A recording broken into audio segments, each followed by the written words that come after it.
Welcome to edu juice में आप सभी लोगों का स्वागत है। दोस्तों, आज की इस वीडियो में हम लोग बायोलॉजी के कुछ महत्वपूर्ण क्वेश्चन देखेंगे।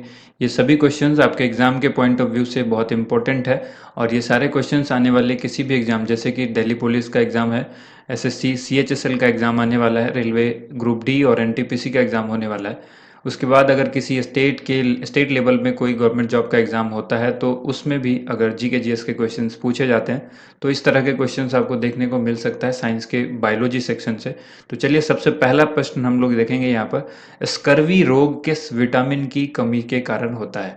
पहला क्वेश्चन है, स्कर्वी रोग किस विटामिन की कमी के कारण होता है। यहाँ पर चार ऑप्शंस आपके सामने दिया गया है। ठीक है, यहाँ पर ऑप्शंस को जो है हम लोग कुछ इंपॉर्टेंट फैक्ट भी इस वीडियो के अंदर इसके साथ आपके साथ जो है वो डिस्कस किया जाएगा, तो आप उसे भी जरूर देखिएगा।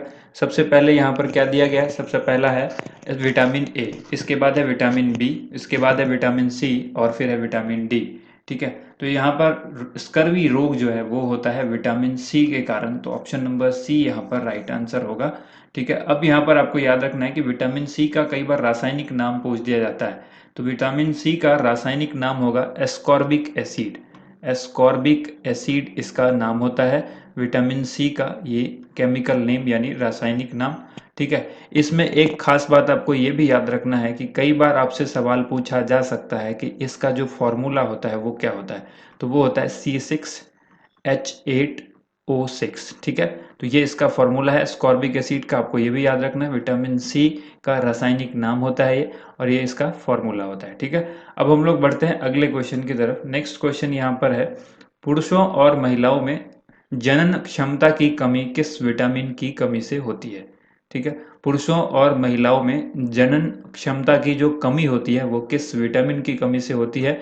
चार ऑप्शंस यहाँ पर आपके सामने दिए गए हैं, जो कि विटामिन के, विटामिन ए, विटामिन ई और विटामिन डी है। ठीक है, तो राइट आंसर इस क्वेश्चन का क्या होगा, इस क्वेश्चन का राइट आंसर हो जाएगा विटामिन ई के कारण होता है, तो ऑप्शन नंबर सी यहाँ पर भी राइट आंसर हो जाएगा।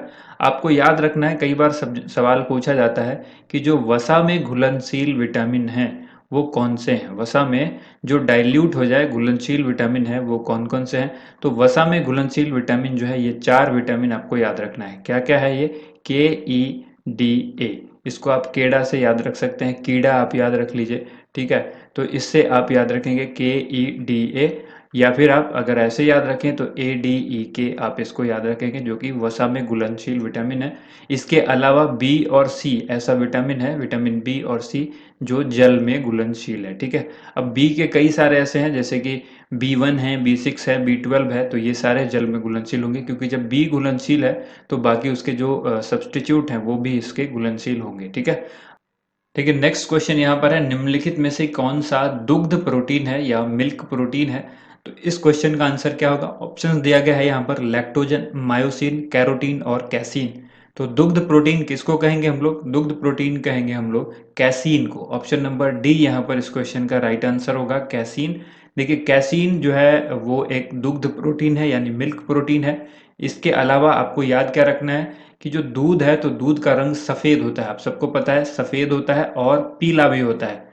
ठीक है, तो दूध का रंग सफेद भी होता है और पीला भी होता है, तो सफेद रंग जो है वो किसके कारण होता है, दूध का रंग जो उजला होता है वो होता है कैसीन के कारण। इसी कैसीन के कारण दूध का रंग जो है वो सफ़ेद होता है।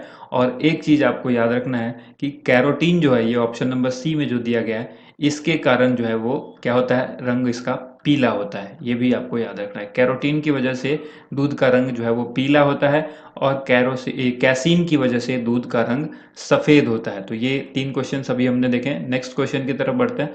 अगला क्वेश्चन है, किस विटामिन को हार्मोन भी कहा जाता है।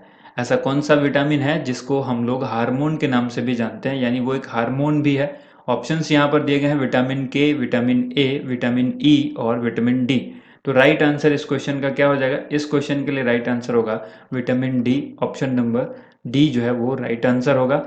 इसको हम लोग हार्मोन भी कहते हैं। ठीक है, विटामिन डी आप सबको पता है सूर्य के प्रकाश से भी मिलता है मॉर्निंग में। ठीक है, सूर्य के प्रकाश से मिलता है ये। और एक चीज और आपको याद रखना है कि अगर आपसे सवाल पूछ दे कि मछली के लीवर से कौन सा विटामिन मिलता है, तो मछली का जो लीवर होता है यानी मछली का जो यकृत होता है लीवर, इसमें भी विटामिन डी की मात्रा जो है वो पाई जाती है, प्रचुर मात्रा में ये पाया जाता है मछली के यकृत में, यानी मछली का जो लीवर है इसके अंदर ये विटामिन डी पाया जाता है। ठीक है, सूर्य के प्रकाश से ये डायरेक्ट हमें मिल सकता है।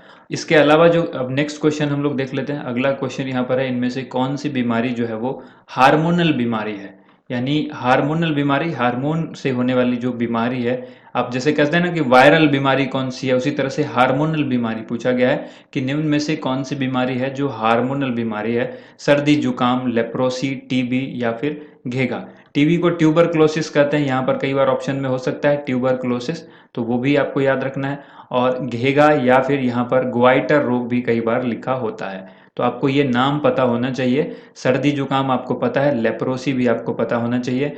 तो यहाँ पर इस क्वेश्चन का राइट आंसर क्या होगा कि कौन सी बीमारी हार्मोनल बीमारी है, तो राइट आंसर यहाँ पर हो जाएगा ऑप्शन नंबर डी, घेगा, यानी ग्वाइटर रोग जिसको हम लोग कहते हैं। इसी को कई जगह पर गलकंड भी लिखा होता है। ठीक है, तो ये गलकंड भी आपको याद रखना है कि ये कौन सी बीमारी है। ये जो है वो आयोडीन की कमी से होती है, आपको मालूम होना चाहिए, और ये हार्मोनल बीमारी है।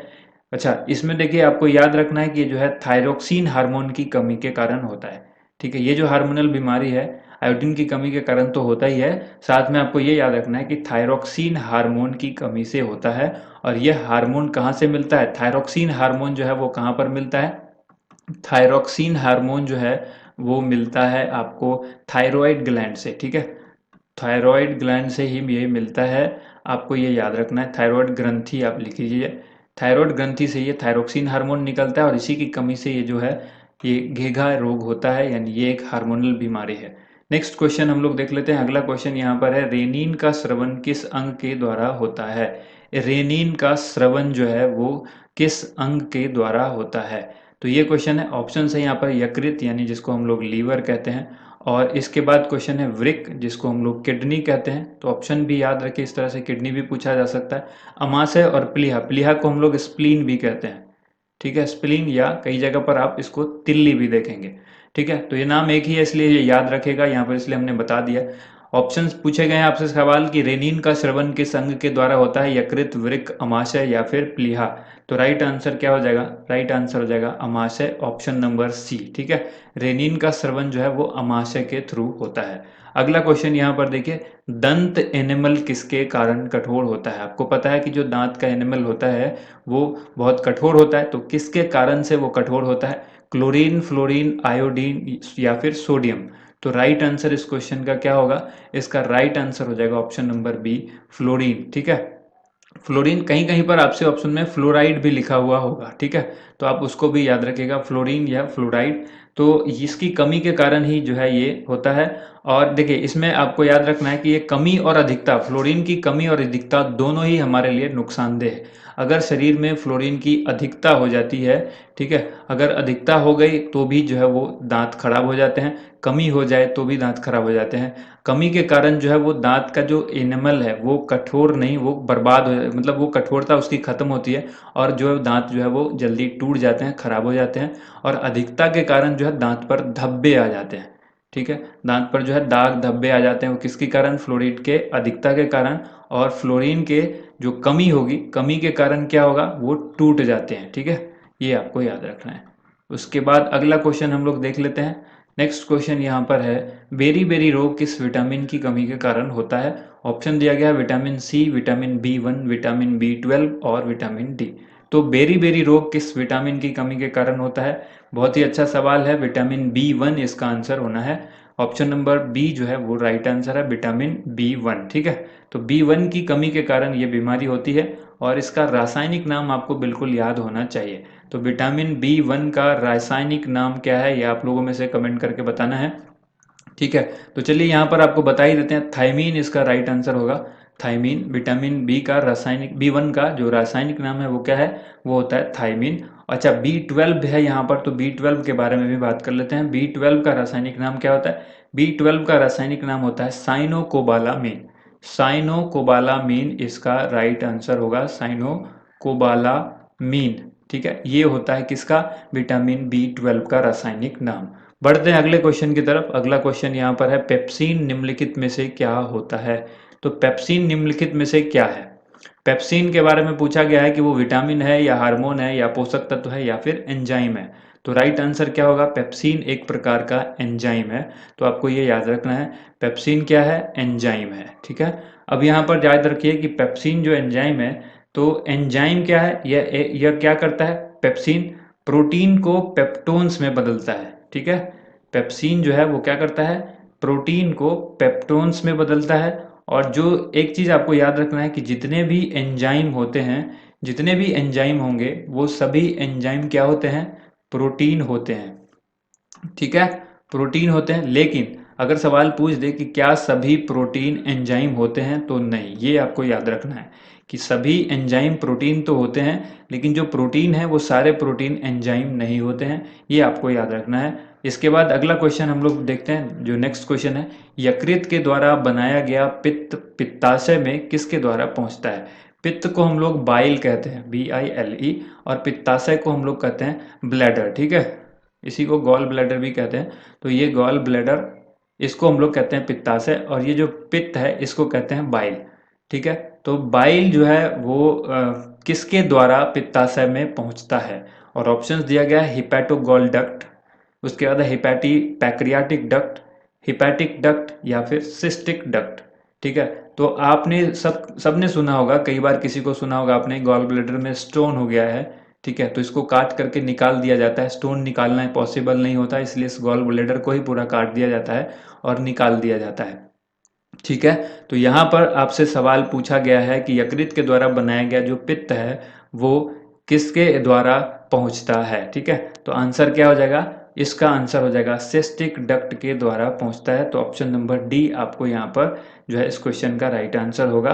ठीक है, अब यहाँ पर आपको याद रखना है कि बाइल या पित्त जो होता है, जिसको हमने यहाँ पर आपको बताया कि बाइल या पित्त जो है वो क्या होता है, एक गहरे हरा रंग का या फिर पीले रंग का। ठीक है, पीला या हरा कह दे आप, पीला या हरा, ये दोनों जो है वो गहरे रंग का, हल्का गहरा पीला या गहरा हरा कह दे, तो इस रंग का एक द्रव होता है। ठीक है, ये द्रव होता है, इसका काम क्या होता है, ये पाचन में सहायक होता है। जो हम खाते हैं उसको पचाने में ये सहायक होता है, तो पाचन में ये सहायक होता है, हेल्प करता है पाचन में। और इसका जो पीएच मान है इस बाइल का, ये आपको याद रखना है, पित्त का जो पीएच मान होता है वो कितना होता है, वो होता है 7.7। बहुत ही इंपॉर्टेंट है, इसको याद रखिएगा। तो दोस्तों इस वीडियो में हमने 10 क्वेश्चन देखे। ठीक है, अगर आप इसका PDF लेना चाहते हैं तो ये आपको हमारे एंड्रॉयड ऐप पर मिल जाएगा। आप हमारा एंड्रॉयड ऐप जो है वो गूगल प्ले स्टोर से डाउनलोड कर लें, या नीचे डिस्क्रिप्शन में हमने लिंक दिया है डायरेक्ट, वहाँ से आप ऐप को डाउनलोड करेंगे और ऐप के अंदर ये आपको PDF मिल जाएगा। PDF सेक्शन जो है आपको क्लिक करना है, PDF सेक्शन के अंदर आपको ऑप्शन मिलेगा GK GS का। ठीक है, GK GS का, वहां पर आपको वो PDF मिलेगा। एक करंट अफेयर्स होगा, एक GK GS होगा। तो GK GS के अंदर आपको क्लिक करना है, क्लिक करने के बाद वहां पर जो लेटेस्ट PDF होगी वो आपको मिल जाएगी। आप उस PDF को टाइटल से आप समझ पाएंगे कि क्या है उस PDF के अंदर। ठीक है, उम्मीद करते हैं वीडियो आप सभी को पसंद आई होगी। वीडियो को लाइक एंड शेयर जरूर कीजिएगा। थैंक यू सो मच, आप सभी लोगों का वीडियो देखने के लिए बहुत बहुत धन्यवाद।